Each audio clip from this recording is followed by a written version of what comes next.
What if your wife and your mother both fell into the water? Who would you save? I know your answer is always, no, that's never gonna happen. But what if your neighbor, your sister, your mom, and your grandpa all fell into the water? Who would you save? Or who should you save? Or maybe even you shouldn't save any of them because you may die.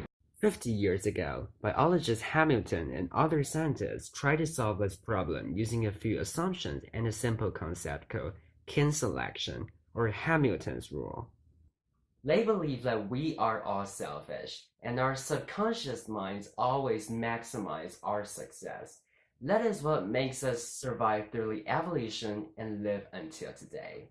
But here comes the problem. What is success?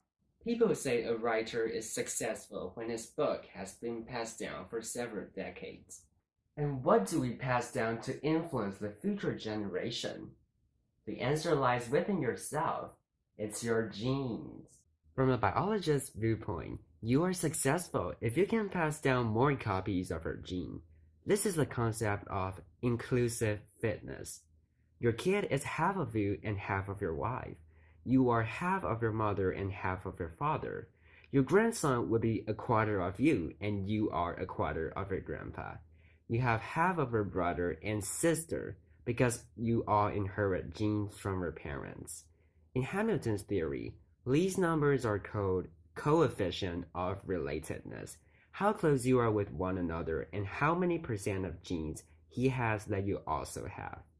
So now you know how to make the choice. You are selfish. You want to choose the one that makes you most successful, to maximize your influence, your inclusive fitness. You want to see how many extra copies of genes you will have by saving one person.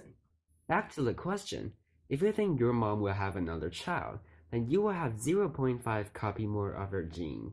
If you think your wife and you will have 2 kids, then you will have 1 more copies of her gene by saving her.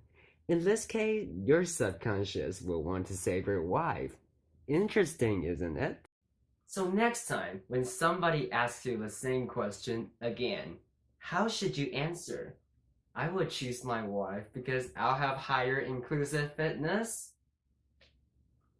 No, it depends on whether it's your mom or your wife that's asking the question.